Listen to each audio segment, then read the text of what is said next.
Everyone, welcome back to Bryan's Mysteries and Adventures on Trail, and today we are going to be talking about one of the most infamous cases that has ever been discussed. We are going to be talking about Don Kemp. Some people called him Don, but a lot of people went by Donnie. And he was a very successful young man. He was 35 years old, working for an advertising executive in New York City and doing great up until the year of 1976. Now, before we get started, the reason I said that he is one of the most talked about and infamous stories is because he was the first featured episode of Unsolved Mysteries back in 1987, and this was with Raymond Burr rather than Robert Stock. We still don't know what happened to Don, but we're going to talk about it. So basically in 1976, unfortunately, Don was involved in a very serious auto accident. And following this accident, a lot of things changed.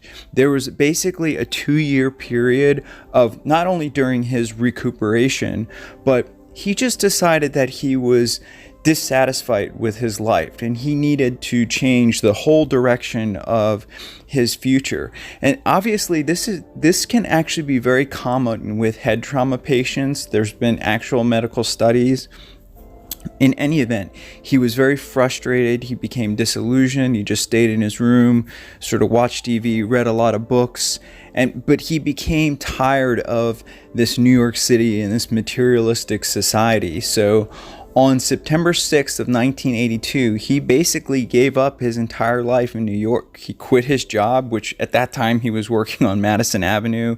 He sold most of his possessions, and he was heading to a new life in Jackson, Wyoming, via the Lincoln Heritage Trail. Now, I mention this is because he was writing a book about President Abraham Lincoln. Sometime in between before the accident and after, he was always very interested in Abraham Lincoln, but he had decided to actually write a book on President Abraham Lincoln, what happened to him, obviously the assassination, the follow-up, and everything like that.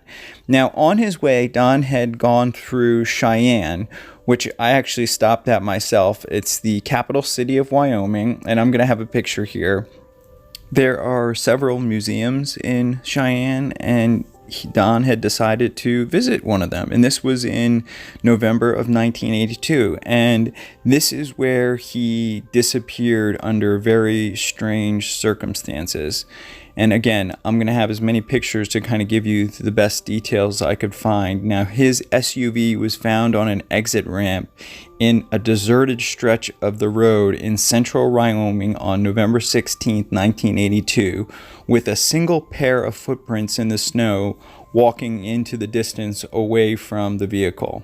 That is a picture of his actual Blazer. Now, this area is known as the Wagon Hound Rest Area, and as you can see, it's just a very desolate area along the highway. There's not much there. It's just a few buildings. How a normal rest area is when you're off in the middle of nowhere and it's just there to use the bathroom. Sometimes they have gas facilities, but this whole scene, the way they found his vehicle, was very bizarre. The reason he was so adamant about following this heritage trail was because it runs through the states of Illinois, Indiana, and Kentucky that links various communities that have pre-presidential historic ties to President Lincoln. Now, on November 15th, 1982, when he visited this museum in Cheyenne, he was only there for about 2 hours. After he left the museum, the staff found that he had left behind his briefcase containing his traveler checks, diaries, address book, and his prescription glasses, which obviously they knew was a bad thing. But they had no way of getting in touch with him.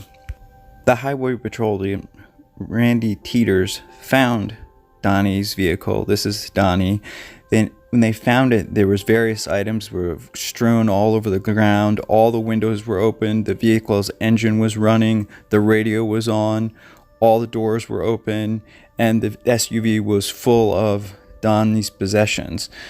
One of the officers quoted, "Neither of us had ever seen anything like this. The vehicle was left 40 miles from any town on an off-ramp running just stuff strewn about all over it. And this was when the weather was getting cold. They said, quote, "I have no idea what would inspire anybody to walk out through a prairie in the middle of winter." They said they possibly considered somebody might be on a medication and not maybe have gotten confused or something to those mountains, but they had no idea what could affect him to the point where he would just walk out in the middle of nowhere, abandon his vehicle with it running, and take none of his stuff.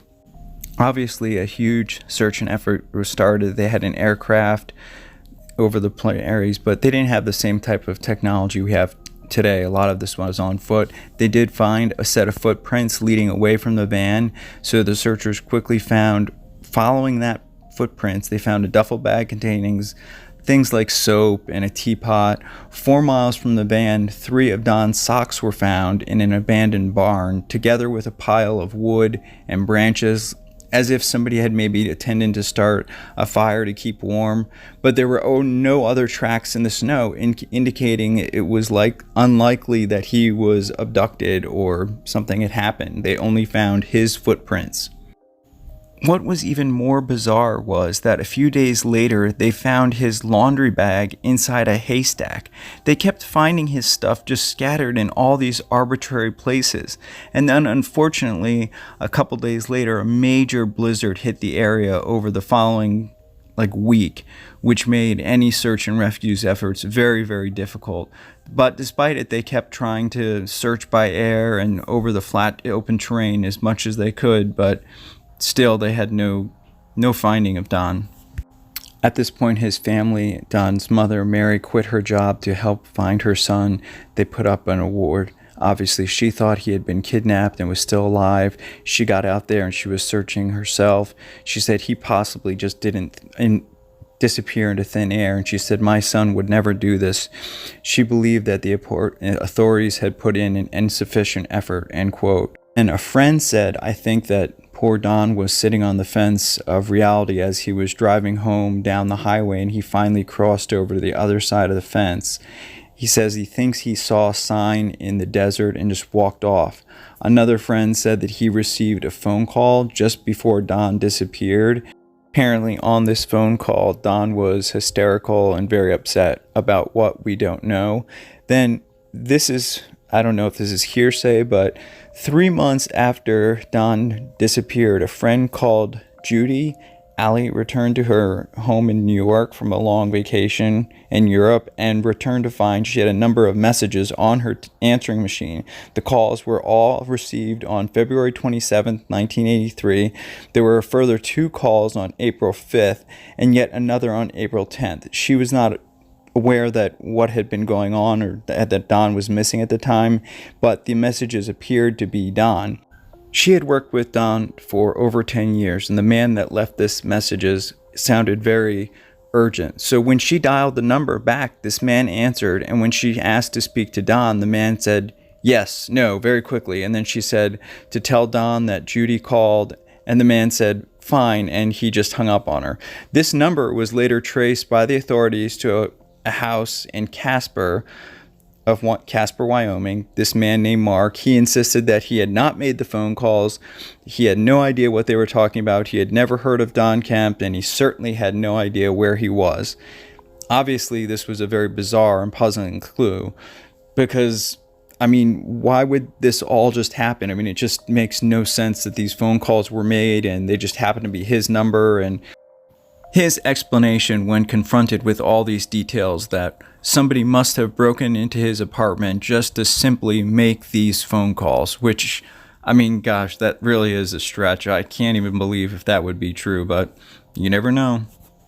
There were other random reports of him being seen in a Casper bar or random places like that, but unfortunately in 1986, hunters found Don's remains just a few miles from where his SUV had been found near this area called Willow Springs Dam. Now I'm going to have a map up so you can see basically the distance if you were to walk it.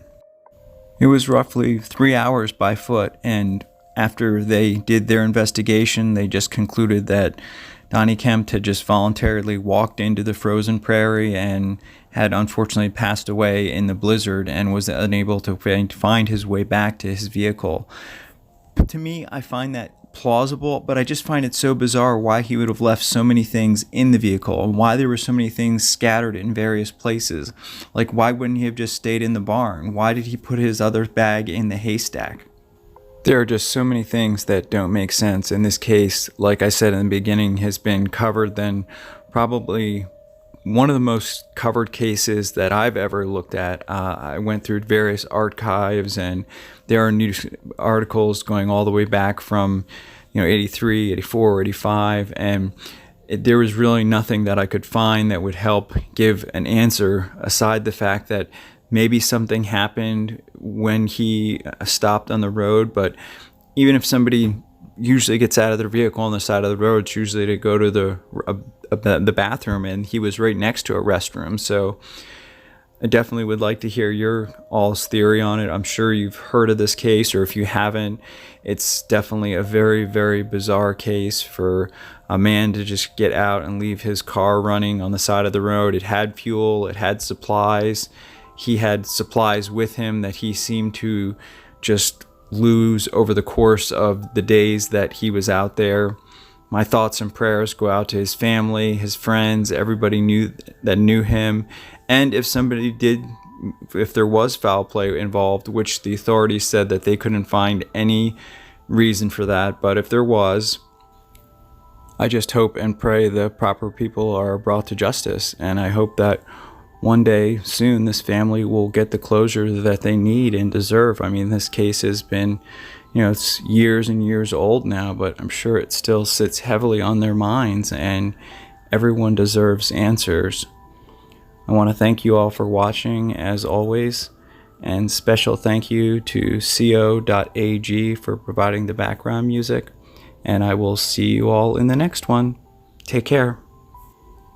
Like I said, you guys can comment however you want. I just loved hearing your comments, love hearing your feedback, but just remember, these are real people's families and deserve respect. And I just want to thank everybody, as always, for being patient with the upload schedule. There's been a lot of things going on, but getting back to my regular schedule, and if anyone has any case suggestions or any cases that they haven't heard yet, just email me or send me a comment. Yes, I know there's been stories that I didn't mention about anthropologists studying his remains and finding what they say are foul play, but none of that's been confirmed, so you're more than welcome to look into it and let me know what you think about those findings, but that's why it wasn't in this video.